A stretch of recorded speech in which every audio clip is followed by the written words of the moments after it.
el fondo o la parte inferior, ¿no? El movimiento es vertical. También se encuentran de rodillo, de aleta, radiales o compuertas tipo Tainter,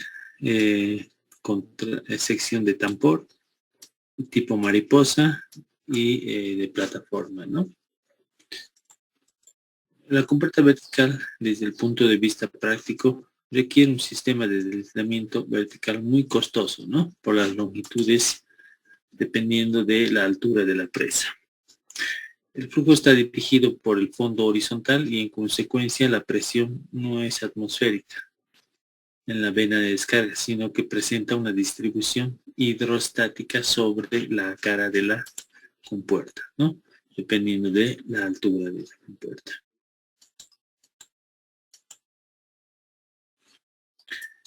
Las compuertas deslizantes se les llama deslizante, pues para que se puedan accionar consta de rieles o guías, ¿no? Pueden ser movidas por diferentes tipos de motores. Estas compuertas pueden ser de acero estructural, de madera, en caso de ser pequeñas, cabezas de hierro. El espesor y el material de la compuerta depende de la presión del agua y del diseño de los sellos. Al trabajar a compresión, estas compuertas tienen buenas adaptaciones a los sellos, presentando pequeñas fugas. Este tipo de compuertas son utilizadas para todo tipo de cabezas, ¿no? Pero resultan ser más económicas para pequeñas cabezas. Y tamaños moderados, pues necesitan grandes fuerzas para ser movidas. Este es un esquema general de compuertas deslizantes, ¿no? A los extremos se encuentran los rieles y es una compuerta vertical, ¿no? En este caso tenemos ahí una imagen igual, de igual manera las rieles y la compuerta, ¿no? Las compuertas de rodillo actualmente se las denominan Stoney, Tractor, Caterpillar, Coaster. Han sido utilizadas para describir este tipo de compuerta, ¿no? Consiste en una placa plana de acero reforzado con una estructura generalmente en celosía y rodillos de hierro fundido. Sus dimensiones varían según los requisitos de la apertura y su espesor es determinado por la presión del agua, ¿no? La regulación del nivel del agua se hace sacando parcial o completamente la compuerta. Este tipo de compuerta es usada normalmente para requerimientos de alta presión, puesto que la forma de rodillo circular puede admitir grandes presiones, ¿no? Y su mecanismo de cierre es por gravedad.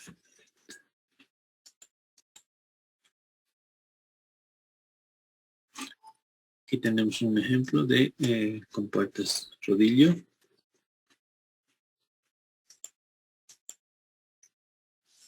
Es una imagen de las compuertas tipo aleta. Este tipo de compuerta consiste en una placa con bisagras que giran alrededor de un eje extremo inferior, ¿no? Y transmiten el empuje hidrostático directamente hacia la solera. Dicha placa puede ser plana o curva y puede dar una mejor característica de descarga. Son las compuertas de aleta.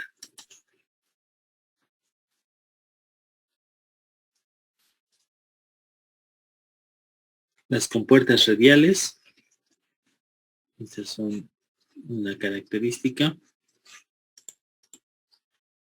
Como pueden notar ahí en la figura, tienen una estructura y la sección transversal es de esta forma, ¿no?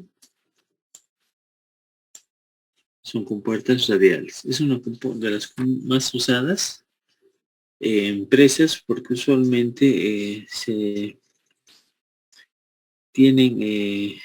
adhieren a los soportes de concreto, ¿no? Que se encuentran en los laterales. También pueden ser usadas en los vertederos, ¿no? Consiste en una placa formada por un segmento cilíndrico y son giratorias alrededor de las articulaciones. La sección de aquí son las articulaciones. Eh, en realidad, al girar la compuerta hacia abajo, se entra hacia una cavidad que viene a sellar herméticamente el fluido, ¿no? El diseño de esta compuerta es útil ya que es económica y su levantamiento requiere de poca fuerza y es confiable, ¿no? La mayor ventaja se encuentra en que su funcionamiento hidráulico es sencillo y es fácil de mantener, ¿no? Y realizar el mantenimiento.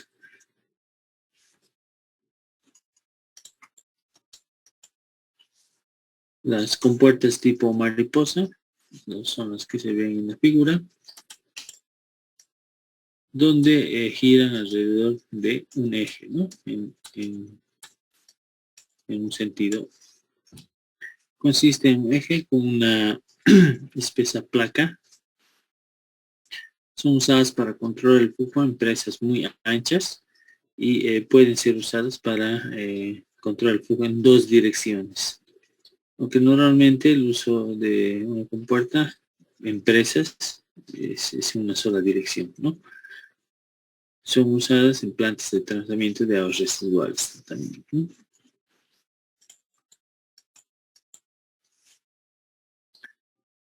Las compuertas tipo drawflip son fabricadas a partir de ángulos estructurales y placas de acero unidas con soldadura, ¿no? Su tipo de fabricación depende de la presión que ejerce el agua sobre esta. Su diseño y del diseño del método de sellado, ¿no? Por lo que este tipo de compuertas no es tan hermética como las compuertas mencionadas anteriormente. Giran alrededor de un eje. El eje se encuentra en la parte inferior y son aladas por estos tensores, ¿no? Son fabricadas con perfiles, esta sección de la plancha, con plancha y perfiles, ¿no?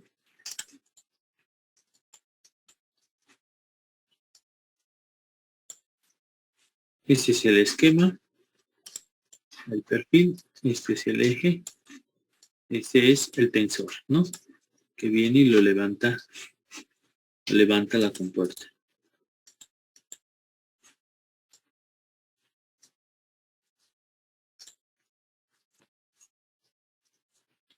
Para realizar el cálculo del caudal a través de una compuerta, se considera una compuerta plana, es un tablero de plano vertical deslizable utilizado para el control del flujo de caudales en canales, tuberías, esclusas, presas, derivaciones, ¿no? Normalmente las compuertas se deslizan por ranuras o guías laterales que les sirven de apoyo para accionarlas. Estas deben tener o vencer el rozamiento, ¿no? En cierta parte dependiendo del mecanismo. Para la acción de los caudales mediante las compuertas se realizan las siguientes funciones. No se presentan pérdidas de energía importantes en la sección aguas arriba y aguas abajo de la compuerta. Vamos a asumir que el flujo es incompresible, es permanente y es uniforme, ¿no? Es una consideración para el cálculo.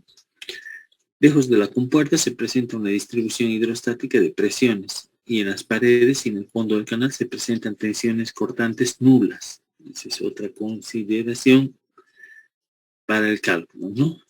La distribución es hidrostática y en las paredes y en el fondo del canal se presentan tensiones cortantes nulas.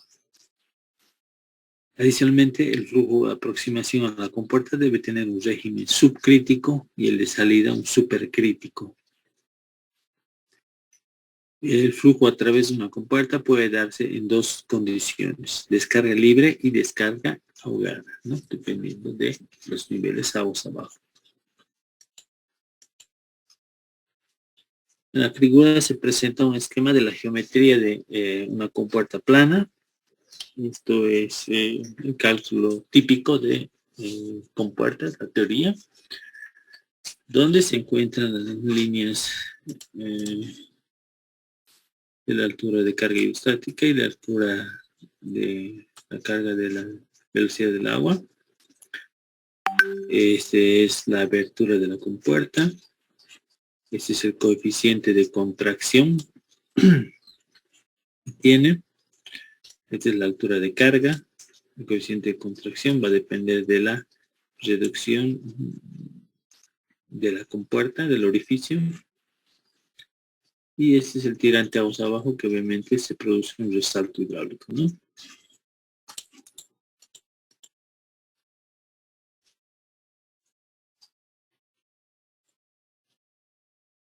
Y tienen una imagen de laboratorio de diferentes canales.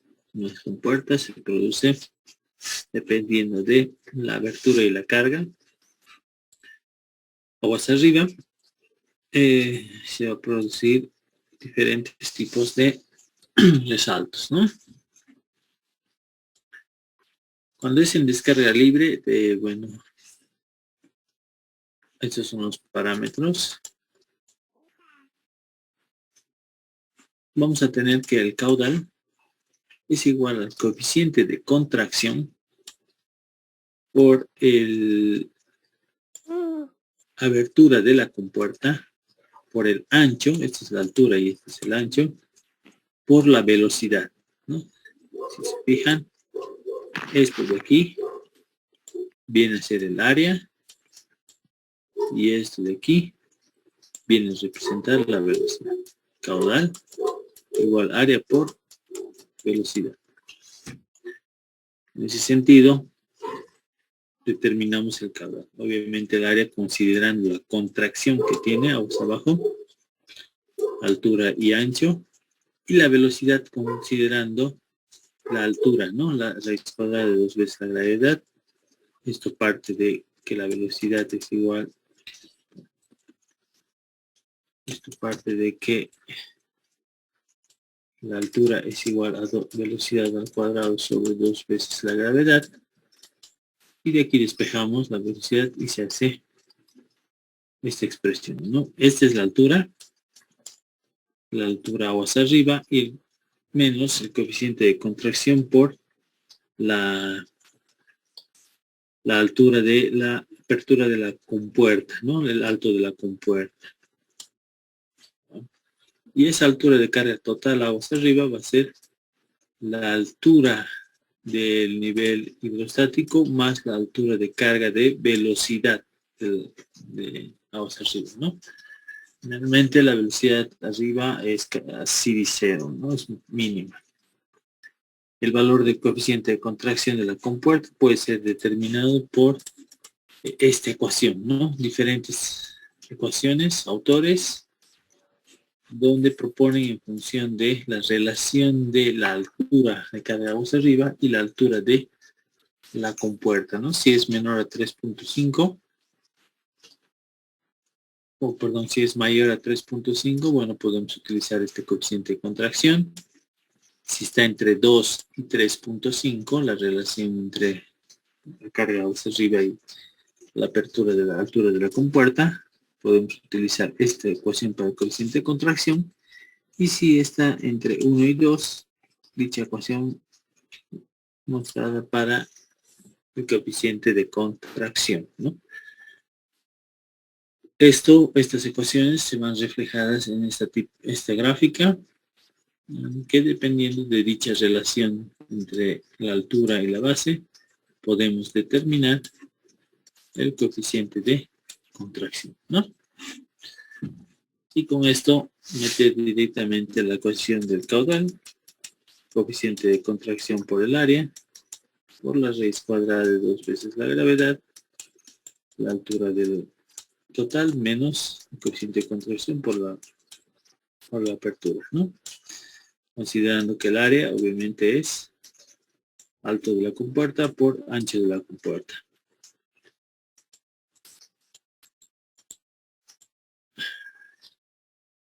Es una compuerta de fondo, las líneas de energía de presión, de velocidad, de posición. Bueno, en este caso de posición estamos en 0, 0. Esta es la gráfica típica de la energía versus el tirante.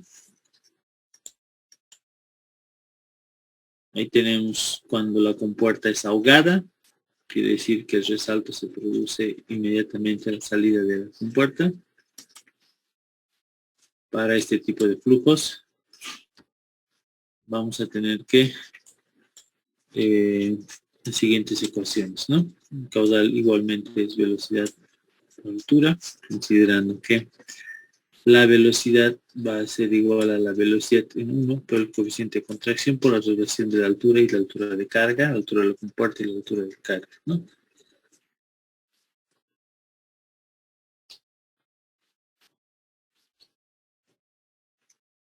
Aquí estamos considerando que tenemos velocidades en ambos puntos, ¿no? En el punto 0 y en el punto 1. Determinando o reemplazando el coeficiente de contracción para la velocidad, perdón, la velocidad en función de la velocidad hacia arriba, tenemos que la velocidad en 1 va a ser igual a raíz cuadrada de 2 veces la gravedad por la altura hacia arriba menos el coeficiente de contracción por la base dividido entre 1 menos el coeficiente de contracción al cuadrado sobre la base sobre el h al cuadrado, ¿no? Con reducciones podemos llegar a esta expresión de la velocidad en 1 y del caudal multiplicado esa misma expresión por el área, ¿no? Donde vamos a tener que hacer coeficiente de contracción por base por A, que se simplifica con el término de abajo, ¿no? El caudal unitario, ¿no? Por eso es que no involucramos a la variable del ancho de la compuerta, ¿ya? Este es el caudal unitario. El caudal unitario, de esta forma, y en la expresión resumida va a ser el coeficiente de descarga, considerando que este coeficiente de descarga ya va a ser la simplificación de todas estas variables. Vamos a borrar todo esto. El coeficiente de descarga voy a considerar que es todo esto. Coeficiente de descarga. Entonces el caudal unitario me va a quedar como coeficiente de descarga, altura de la compuerta y la altura de carga de velocidad, ¿no? Se considera descarga libre entre 0,50 y 0,59 para el coeficiente de descarga, ¿no? De otra manera es descarga ahogada. Y tenemos el coeficiente de descarga de una compuerta vertical de fondo en condición libre, ¿no?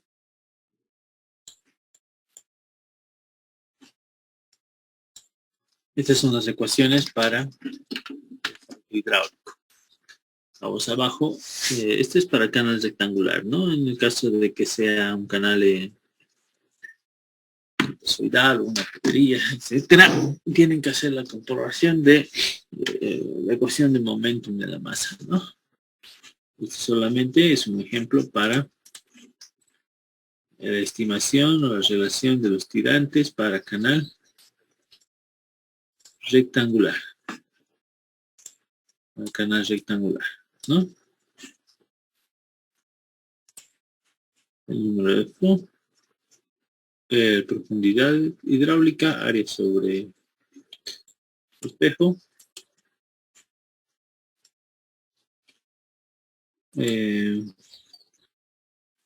Ahí tenemos a flujo libre y a flujo sumergido.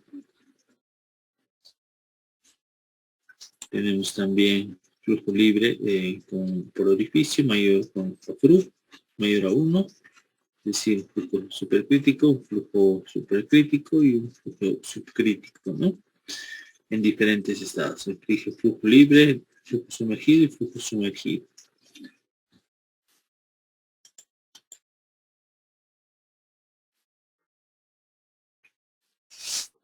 En esta gráfica podemos observar la relación de los coeficientes de descarga para compuertas verticales bajo flujo libre y flujo sumergido. En función de la relación del tirante 1, en este caso tenemos un esquema de una compuerta de fondo y un vertedero independiente, ¿no?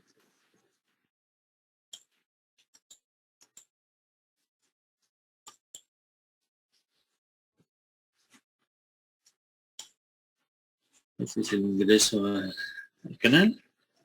Esta es la compuerta. La altura de carga, la altura de la compuerta.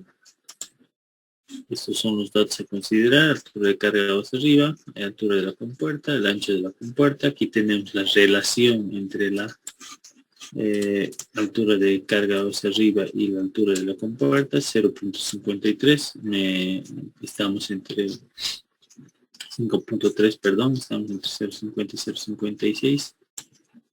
Donde dice que el coeficiente de descarga, según este dato o esta relación con el gráfico de condición libre, me sale una coeficiente de descarga de 0.56. No puedo utilizar el gráfico, puedo utilizar las ecuaciones, ¿no?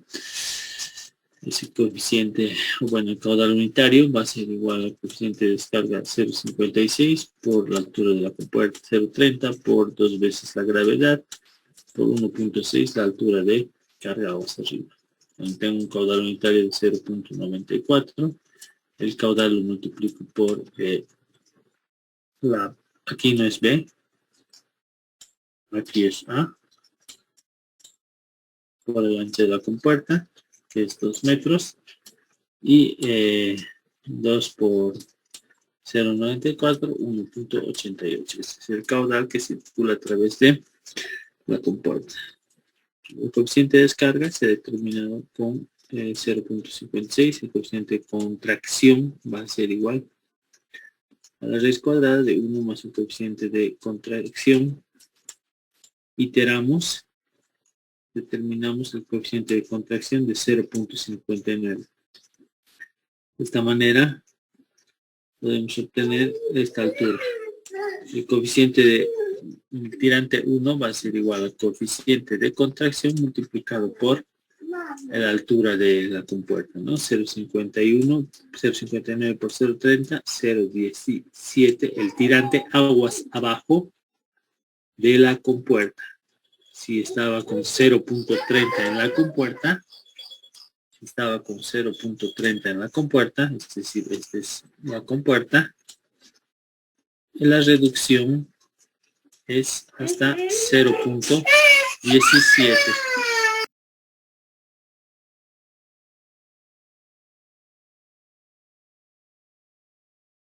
0.17, ¿no? Estos 0.17 se encuentran aquí y estos 0.30 en la sección en la compuerta. Esta relación nos va a dar una idea para estimar, una aproximación para estimar la velocidad de salida fuera de la compuerta. Esta velocidad de salida se multiplica o se divide el caudal unitario dividido entre el tirante y vamos a tener una velocidad de 5.31. Con esto determino el valor de flujo para determinar el régimen de flujo, ¿no? La velocidad 1 va a ser igual a la raíz cuadrada de la velocidad de 1, perdón, flujo va a ser velocidad de 1 raíz cuadrada de la gravedad por el diámetro hidráulico. Como es una sección, este diámetro hidráulico, como es una sección rectangular, la del ejemplo, el diámetro hidráulico va a ser igual al área sobre el espejo. Vamos a cambiar de color, va a ser diámetro igual sobre el espejo, área sobre el espejo, ¿no? El espejo en sección rectangular, bueno, es la base, y la área es base por tirante. En este sentido, solo para canal rectangular, la profundidad hidráulica es igual a el tirante. Entonces, esta profundidad hidráulica, no digamos, profundidad hidráulica es igual a tirante. Reemplazamos esta ecuación y tenemos 4.031 para el número de flujo mayor a 1, lo que quiere decir que es un flujo supercrítico. Obviamente, tenemos aquí la compuerta, tenemos también el canal, y si este es un flujo supercrítico, más abajo se va a producir un resalto, ¿no? El resalto hidráulico viene de supercrítico a subcrítico. Entonces ya tenemos el flujo supercrítico aguas arriba. Esto aguas arriba vamos a considerar como esto aguas arriba, como el punto 1 nuevamente, y esto como el punto 2, ¿ya? El punto 0 se encontraba aquí, ¿no? Entonces, aplicamos la ecuación resumida de la relación de los tirantes que parte a partir de la ecuación de momentum de la masa, ¿no? Tenemos el tirante en 1, tenemos el número de Froude, determinamos el tirante en 2. El tirante en 2 va a ser 0.92, que es en esta sección. Esto vendría a ser aguas abajo de la presa, ¿no? Y a la altura del resalto va a ser la diferencia del 2 menos el 1 y tenemos que es 0.74. Consideramos la pérdida de energía que produce el resalto con la relación del tirante 2 menos el tirante 1 al cubo, dividido entre 4 veces el tirante 1 por el tirante 2 y es 0.63 la pérdida de energía del resalto, ¿no? Podemos estimar el resalto con diferentes ecuaciones, ¿no? Ahí existen diferentes estimaciones que están entre la diferencia entre tirante 2 y 1, pero este coeficiente es el que varía y el que se tiene que tabular bien, ¿no? En este caso hemos tenido ese valor de 6.9 que se encuentra entre 4 y 10 y la longitud del resalto es 5.15, ¿no? Si vamos a considerar la fuerza sobre la compuerta, la fuerza de presión, vamos a determinar en función de las alturas, ¿no? En este caso vamos a tener 1.05 y la segunda que es 2.67. Hacemos una comparación. Esta es una resta en la que vamos a considerar aguas arriba y aguas abajo. Es la fuerza resultante en el sentido. Esta es la compuerta. Vamos a verificarla ahí. Esta es la compuerta. Y vamos a tener esas fuerzas, ¿no? Si una fuerza horizontal, vamos a tener una fuerza resultante de 1622 kilogramos. Esto de que depende de las alturas, ¿no? En este caso, la altura aguas arriba de la compuerta era, digamos que está aquí, esta altura es 1.6, es por esta razón que aguas abajo, arriba, hemos puesto como la fuerza 2, 1.6, y la fuerza 1 es la que hemos determinado del tirante en la sección 2, ¿no? Bueno, de aquí tenemos 1.0, perdón, 0.177, ¿no? Ese es cuando aquí tenemos la compuerta cerrada y se produce un nivel de 0.177. 0.177 aguas abajo, ¿no? Entonces, aquí tenemos estas dos fuerzas y la resultante es la diferencia de las dos, ¿no? Porque están en diferentes sentidos. Entonces, la resultante va a ser 1622 kilogramos.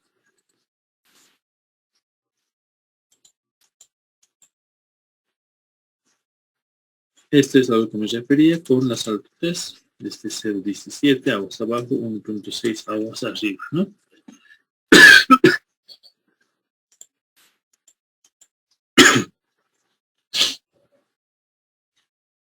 Y en el caso de una descarga sumergida, se utilizan las siguientes ecuaciones. Aquí tenemos una gráfica de la comparación de diferentes estados de descarga, ¿no? Ya sea sumergida y libre. Aquí tenemos algunas consideraciones de los resultados de la figura de Roche son válidos únicamente para el flujo bidimensional, ¿no? Es decir, en X y en Y, no considera la distribución en Z. Si el ancho del canal es estrecho, perturban las condiciones del flujo y el déficit de la velocidad cerca de la superficie de aguas arriba de la compuerta. El vórtice superficial de la esquina originado por esta causa, ¿no? Así como el efecto de las cadenas de vórtices del eje vertical que forman las esquinas de las paredes laterales de la compuerta, porque obviamente también afecta el coeficiente de descarga, ¿no? Eso es porque se considera solamente el flujo bidimensional. Lo que se debería hacer es una modelación del flujo en 3 dimensiones, ¿no? Pues se puede realizar en diferentes programas, ¿no?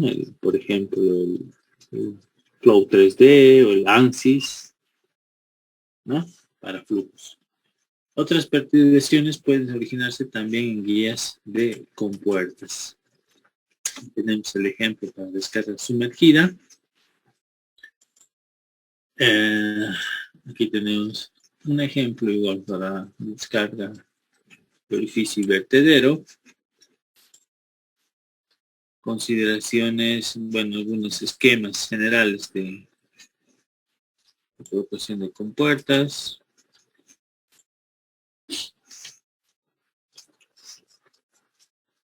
Y otra metodología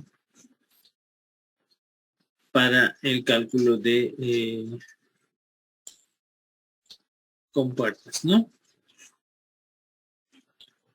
Cuando tenemos el flujo aguas arriba, perdón, arriba y abajo. Porque tenemos aquí los caudales unitarios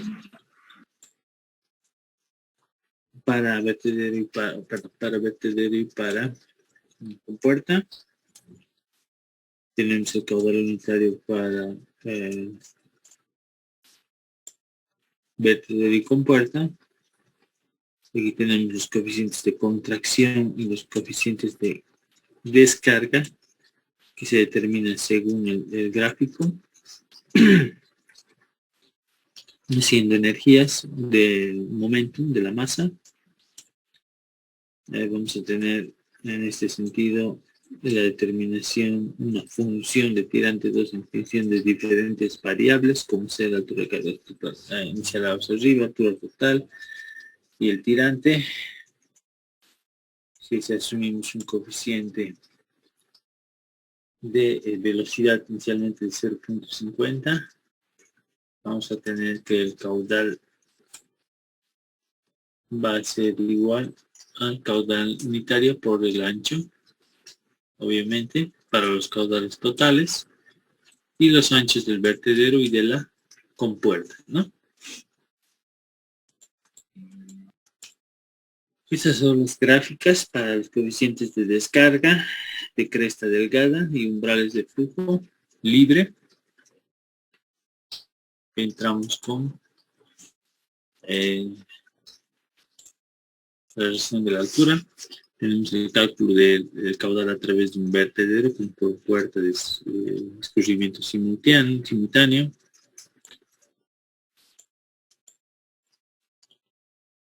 Este es un ejemplo, un esquema del vertedero y el orificio o compuerta de fondo.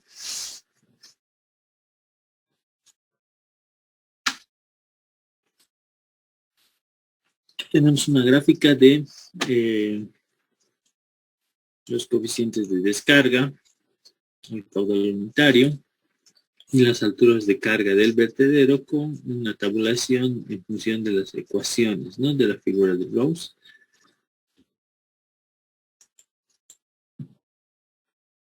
Estos son los coeficientes de descarga, caudales unitarios, coeficientes de contracción, la tabulación aplicando la ecuación, ¿no?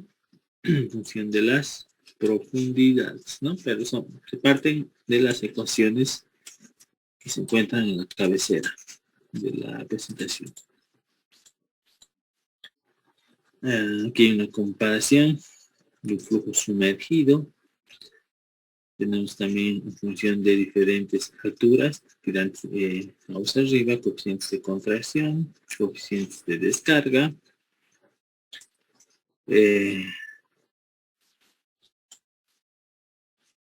Aquí tenemos los caudales de descarga simultánea y la compuerta en el vertedero, los pasos a continuar.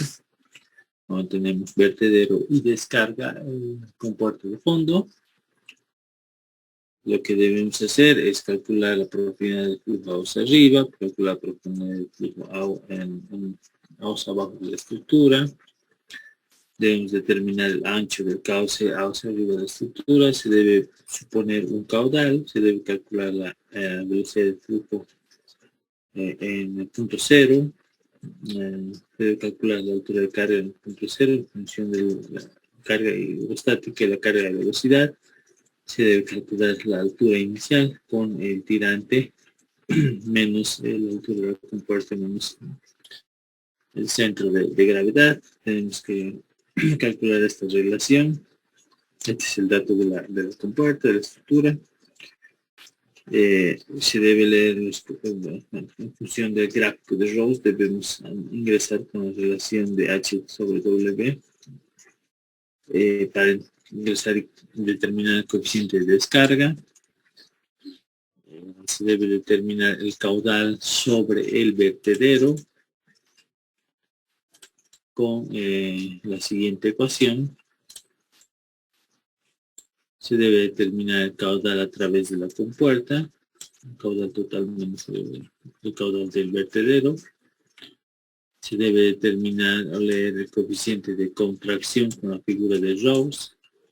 Se debe determinar el caudal o el tirante en 2 iterando de la ecuación del caudal o despejando en este caso para una compuerta rectangular.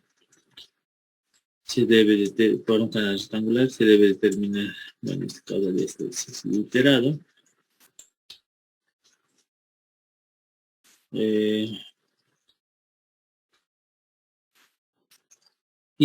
Se deben, esto es muy importante, si no coinciden los valores del tirante 2, porque hemos asumido, recuerden que en el paso anterior, vamos a ver, en el paso 4 se debe suponer un caudal, ¿no? Se debe suponer un caudal en el paso 4.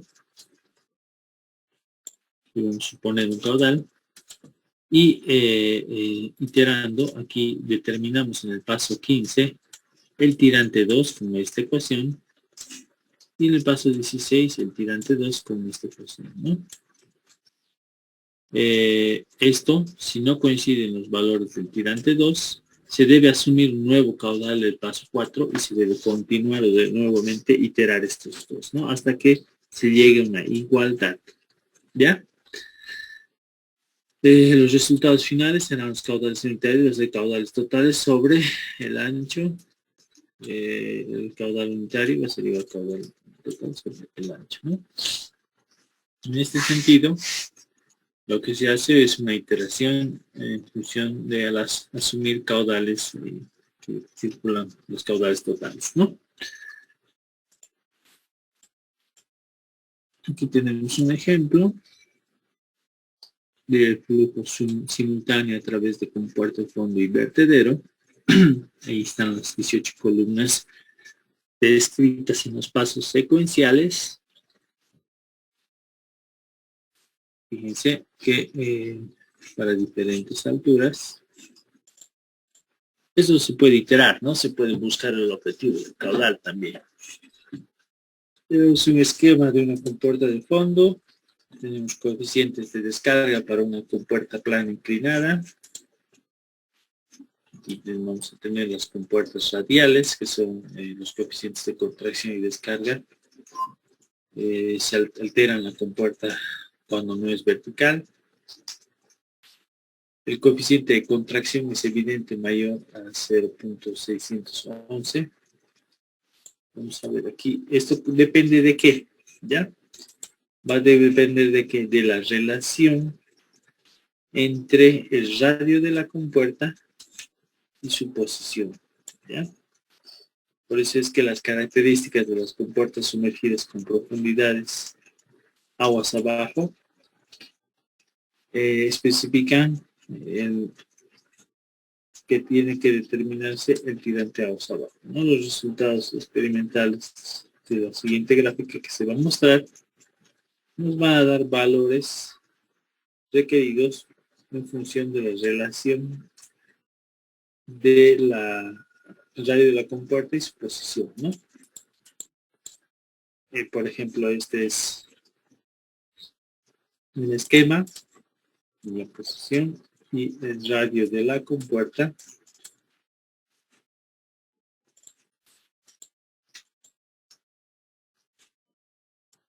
Y estos son los valores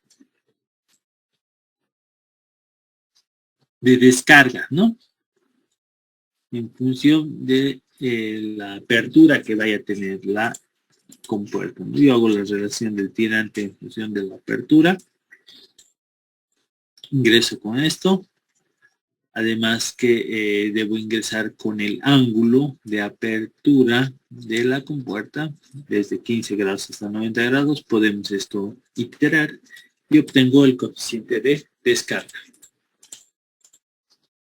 Y tenemos coeficientes de descarga para una compuerta tipo segmento. Y tenemos resultados experimentales de flujo bidimensional para canales estrechos del coeficiente de descarga y contracción. Este coeficiente de contracción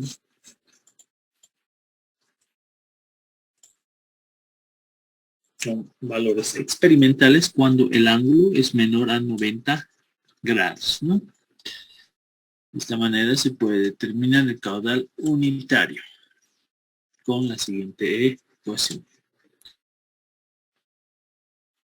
Importante, los grados deben ser en grados sexagesimales, ¿no? Para determinar este coeficiente de contracción, reemplazamos en esta ecuación para grados sexagesimales. Las compuertas con sección de tambor o cilíndrica tienen buena versatilidad operacional, adicionalmente a la ventaja que ofrecen desde el punto de vista constructivo.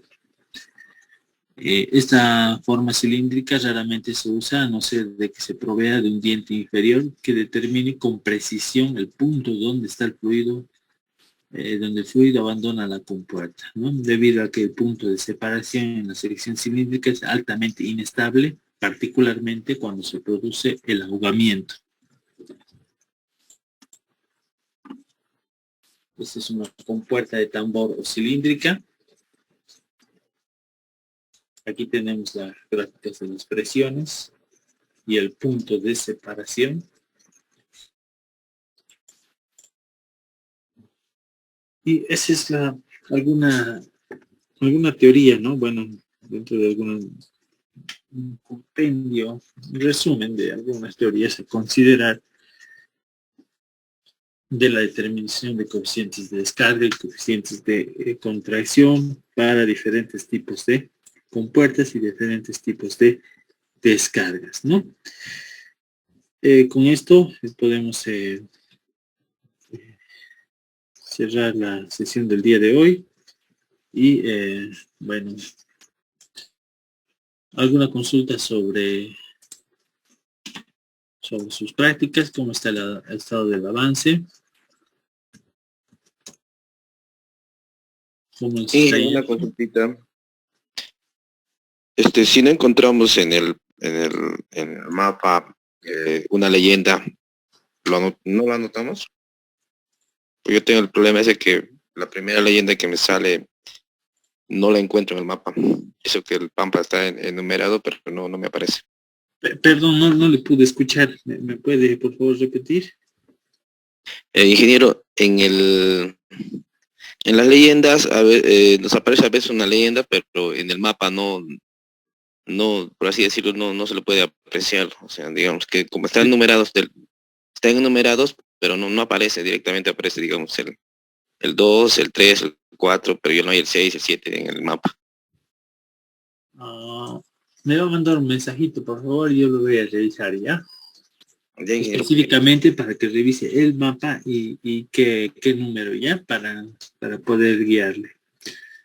Se estaba escuchando, creo que se bajó el audio. ¿Se escuchó toda la presentación? Sí,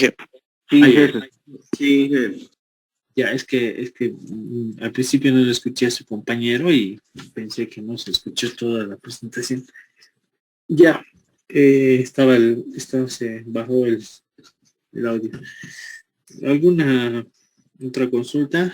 ¿Otro caso que se haya presentado.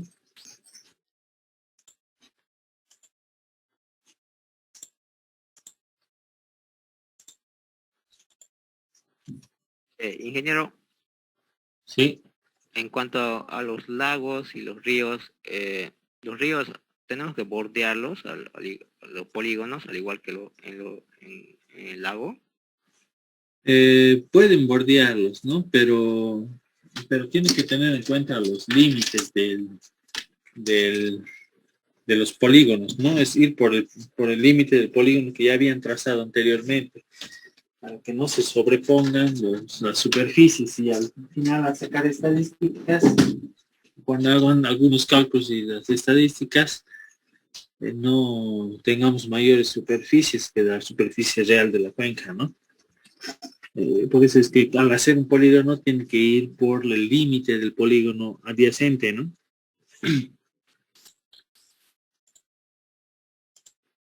Entonces sí bordeamos el lecho del río.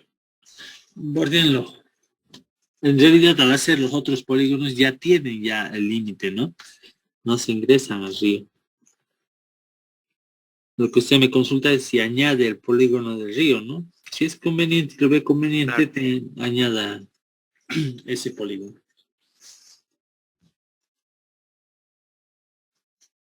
¿Alguna otra consulta? Bueno, vamos a cerrar el día de hoy aquí y si tienen dudas en el transcurso, hoy día a las 8 igual nos vamos a reunir para ver cómo han podido avanzar. 8 de la noche, ¿ya? Nos vemos hasta hoy por la noche. Muchas gracias. Buen día. Hasta más tarde. Hasta luego, Ángel. Hasta- Hasta luego, Ángel. Hasta luego.